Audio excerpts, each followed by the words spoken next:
আপনারা দেখছেন খোলা আকাশ ইউটিউব চ্যানেল। আজকে আপনাদেরকে আমি দেখাবো সোনারপুর রেল স্টেশন থেকে মাত্র 15 থেকে 20 মিনিটের হাঁটা পথের দূরত্বের মধ্যে কম বেশি 2.5 কাঠা বাস্তু রেকর্ডের জমি। আর বেশি দেরি না করে জমিটি আপনাদের দেখাতে নিয়ে যাব। জমির সামনে আছে 10 ফুট চওড়া ঢালাই রাস্তা।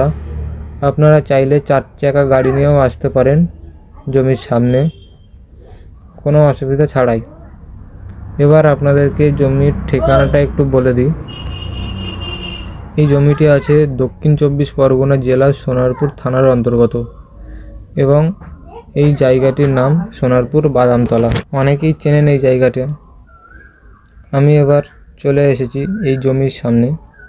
আপনারা দেখতে পাচ্ছেন এই জমিটা কিন্তু সম্পূর্ণ মাটি দিয়ে উঁচু করা রয়েছে। আপনাদেরকে আর বেশি টাকা খরচ করে জমিটিতে মাটি ফেলার কোনো প্রয়োজন নেই। আপনারা জমি কেনার সাথে সাথেই এখানে বাড়ি বানানোর কাজ শুরু করে দিতে পারেন। আশেপাশেও 1 তলা 2 তলা বাড়ি আছে এবং আরও নতুন নতুন বাড়ি তৈরির কাজ চলছে। এবং আপনারা যারা সোনারপুর স্টেশনের কাছে জায়গা খুঁজছেন তারা একবার এখানে আসতে পারেন। একদম কম বাজেটে ভালো জমির সন্ধান আছে। আপনারা ভিডিওটা পুরোটা দেখুন। আমি অবশ্যই বলছি যে আপনাদের জায়গাটি পছন্দ হবেই। ওটা একটু দেখিয়ে দিচ্ছি। জমিটির চারিপাশে কিন্তু পাঁচিল দিয়ে ঘেরা রয়েছে। আমি আবারও আপনাদেরকে বলে দিচ্ছি, কম বেশি 2.5 কাঠা জমি রয়েছে এখানে। পুরো জমিটি বাস্তু করা আছে।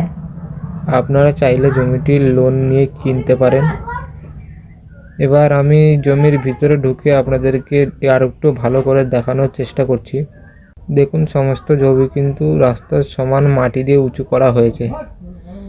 আর জমির সামনে 10 ফুট চওড়া ঢালাই রাস্তাও আছে। আপনারা এখানে 4 চাকা গাড়ি নিয়ে খুব সহজেই আসতে পারেন। এখানকার চারিদিকের পরিবেশটা খুবই ভালো, হিন্দু পরিবেশের মধ্যেই। আর আপনারা এই চ্যানেলে যদি নতুন হয়ে থাকেন তাহলে অবশ্যই আমার চ্যানেলটিকে সাবস্ক্রাইব করবেন। এরকম আরও জায়গা জমির ভিডিও তাড়াতাড়ি পেতে আমাদের চ্যানেলটিকে অবশ্যই সাবস্ক্রাইব করবেন। এবার আপনাদেরকে জমির মূল্যের সম্পর্কে বলবো। জমির মালিক 26 লাখ টাকা মূল্য রেখেছে। এই জমি কেনার জন্য কমেন্ট করে বলতে পারেন। আর ভিডিওটা ভালো লাগলে একটা লাইক করে দেবেন। পুরো ভিডিওটা দেখার জন্য ধন্যবাদ। ভালো থাকবেন, সুস্থ থাকবেন।